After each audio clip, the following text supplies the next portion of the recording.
दोस्तों, आपका राजा inspired YouTube channel में तहे दिल से स्वागत है। गौतम बुद्ध का जीवन और उनकी शिक्षाएं जीवन के हर पहलू को समझने और आत्मज्ञान की ओर मार्गदर्शन करने के लिए प्रेरणादायक हैं। आज हम एक ऐसी कहानी पर चर्चा करेंगे जो हमारे संबंधों, विशेष रूप से बच्चों के साथ हमारे संबंधों को बेहतर बनाने में मदद कर सकती है। यह कहानी हमें सिखाती है कि हमें अपनी औलाद से किस तरह की उम्मीदें रखनी चाहिए और क्यों हमें दो महत्वपूर्ण उम्मीदें कभी नहीं करनी चाहिए। गौतम बुद्ध, जिन्हें पहले सिद्धार्थ के नाम से जाना जाता था, ने जीवन की सच्चाइयों को खोजने के लिए राजमहल और भौतिक सुखों को त्याग दिया। वे न केवल आत्मज्ञान की ओर बढ़े, बल्कि उन्होंने हर व्यक्ति को सच्ची शांति और खुशी का रास्ता दिखाया। एक दिन उनके पास एक दुखी व्यक्ति आया जो अपनी औलाद से निराश था। यह कहानी उस समय की है जब गौतम बुद्ध बोधगया में ध्यान और उपदेश दे रहे थे। एक दिन एक व्यक्ति अपने बेटे के बारे में बहुत दुखी होकर बुद्ध के पास आया। उसके चेहरे पर चिंता और उदासी साफ झलक रही थी। बुद्ध ने उसे देखा और शांति से पूछा, तुम इतने चिंतित क्यों हो? वह व्यक्ति बोला, गुरुदेव, मैं अपनी औलाद से बहुत निराश हूँ। मैंने उसे हर वह चीज दी जो एक बच्चे को चाहिए होती है, सच्चे संस्कार, अच्छे विचार, शिक्षा और जीवन के हर पहलू में मार्गदर्शन। फिर भी वह मेरी उम्मीदों पर खरा नहीं उतर पाया। वह वैसा क्यों नहीं बन पाया जैसा मैंने चाहा था? गौतम बुद्ध ने उस व्यक्ति को ध्यान से सुना और फिर मुस्कुराते हुए कहा, तुम्हारा दुख समझ सकता हूँ, लेकिन तुम्हें अपनी औलाद से दो चीजों की उम्मीद कभी नहीं करनी चाहिए। व्यक्ति ने हैरान होकर पूछा, क्या दो चीजें ऐसी हैं जो मुझे अपनी औलाद से नहीं उम्मीद करनी चाहिए? गौतम बुद्ध ने एक गहरी सांस ली और फिर एक कहानी सुनानी शुरू की। मान लो, बुद्ध ने कहा, एक बगिया है जिसमें बहुत सारे पौधे और फूल लगे हुए हैं। एक दिन उस बगिया के मालिक ने एक छोटे से पौधे को देखा जिसे उसने बड़े प्यार से अपने बगीचे में लगाया। बगिया का मालिक उस पौधे का बहुत ध्यान रखता था, उसे रोज पानी देता, सूरज की रोशनी में लाता और उसकी हर छोटी सी जरूरत का ख्याल रखता। वह सोचता था कि यह पौधा जल्द ही बड़ा होकर उसके बगीचे का सबसे सुंदर पौधा बनेगा। लेकिन कुछ दिनों बाद बुद्ध ने अपनी कहानी को जारी रखते हुए कहा, वह पौधा बढ़ने के बजाय थोड़ा कमजोर हो गया। उसके पत्ते मुड़ने लगे और उसकी शाखाएं हल्की पड़ने लगी। बगिया का मालिक परेशान हो गया। उसने सोचा, शायद मुझे इसे और ज्यादा पानी देना चाहिए।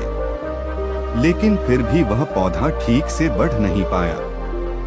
तब बगिया के मालिक ने सोचा कि शायद पौधे को ज्यादा सूरज की रोशनी नहीं मिल रही है, तो उसने उसे दूसरे स्थान पर लगा दिया जहां ज्यादा रोशनी मिलती थी।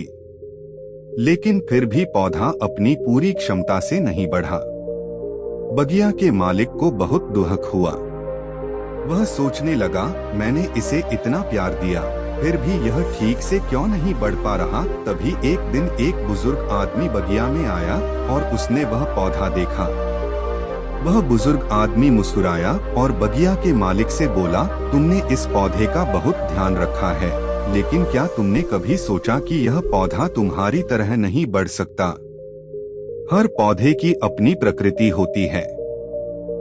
अगर तुम इसे अपनी उम्मीदों के हिसाब से बढ़ने का दबाव डालोगे तो यह कभी ठीक से नहीं बढ़ेगा। इस पौधे को अपनी प्रकृति के अनुसार बढ़ने दो।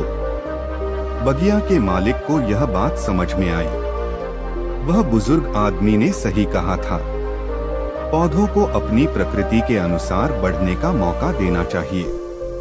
अब गौतम बुद्ध उस व्यक्ति की ओर मुड़े और कहा, देखो, तुमने जो अपनी औलाद से उम्मीदें रखी थीं, वे ठीक वैसे ही थीं जैसे उस बगिया के मालिक ने उस पौधे से रखी थीं। तुमने अपनी औलाद से यह उम्मीद की कि वह तुम्हारी तरह बने, तुम्हारी तरह सोचने और तुम्हारे जैसे कार्य करने लगे। लेकिन हर व्यक्ति की अपनी यात्रा होती है। हर किसी का अपना व्यक्तित्व होता है। तुम्हें अपनी औलाद से यह उम्मीद नहीं करनी चाहिए कि वह तुम्हारी तरह बने। व्यक्ति ने सोचा, लेकिन मैंने उसे अच्छे संस्कार दिए थे, तो क्या वह इनका पालन नहीं करेगा? बुद्ध ने जवाब दिया, यह दूसरा सवाल है। तुम अपनी औलाद से यह उम्मीद नहीं कर सकते कि वह तुम्हारी तरह सोचकर तुम्हारे अनुभवों को सही तरीके से समझे और उन्हें अपनाए। तुम्हारे और तुम्हारी औलाद के अनुभव अलग अलग हो सकते हैं। तुम जो कुछ भी करते हो वह तुम्हारा कर्म है, लेकिन उसे तुमसे कोई समझने की उम्मीद न हो। तुम्हारी औलाद को अपनी राह पर चलने दो, वह अपनी यात्रा खुद तय करेगा। अब वह व्यक्ति कुछ समझ चुका था। उसने धीरे से कहा, गुरुदेव, मुझे अब समझ में आ गया है। मैंने अपनी औलाद पर बहुत दबाव डाला था और मुझे यह एहसास हुआ कि मुझे उसे अपनी राह पर चलने की स्वतंत्रता देनी चाहिए। हर व्यक्ति का अपना रास्ता होता है। मैं उसे अपनी यात्रा तय करने का मौका दूंगा और मेरी उम्मीदें कम करूंगा। गौतम बुद्ध ने उसे शांति से देखा और कहा, यही तो असली प्रेम है, अपने बच्चों को बिना किसी दबाव के अपनी राह पर चलने की स्वतंत्रता देना। जब तुम उन्हें अपने मार्गदर्शन से आशीर्वाद देते हो तो वह अपने रास्ते पर चलने में समर्थ होते हैं और उसी में उनकी पूरी सुंदरता और क्षमता दिखती है। सीख, गौतम बुद्ध ने इस कहानी के माध्यम से हमें यह सिखाया कि हमें अपनी औलाद से दो चीजों की उम्मीदें कभी नहीं रखनी चाहिए। एक, वे हमारी तरह बने। हर व्यक्ति का अपना रास्ता होता है और हमें बच्चों को अपनी प्रकृति और जीवन के अनुभवों के आधार पर अपनी यात्रा तय करने का अवसर देना चाहिए। दो, हमारे अनुभवों और विचारों को समझें और अपनाएं। बच्चों का अनुभव अलग होता है और हम परवाह करते हुए भी उन्हें अपने निर्णय लेने की स्वतंत्रता दें। हमें उन्हें उनके स्वयं के अनुभवों से सीखने का अवसर देना चाहिए। इस कहानी से हमें यह समझ में आता है कि प्रेम, धैर्य और समझ के साथ हम अपने बच्चों को सबसे अच्छा मार्गदर्शन दे सकते हैं।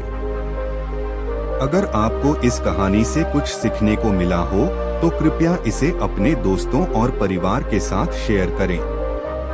हमारे जीवन को बेहतर बनाने के लिए गौतम बुद्ध के उपदेशों को अपनाना एक बड़ा कदम हो सकता है। हमारे चैनल को सब्सक्राइब करें और अधिक प्रेरणादायक कहानियों के लिए जुड़े रहें। नमो बुद्धाय।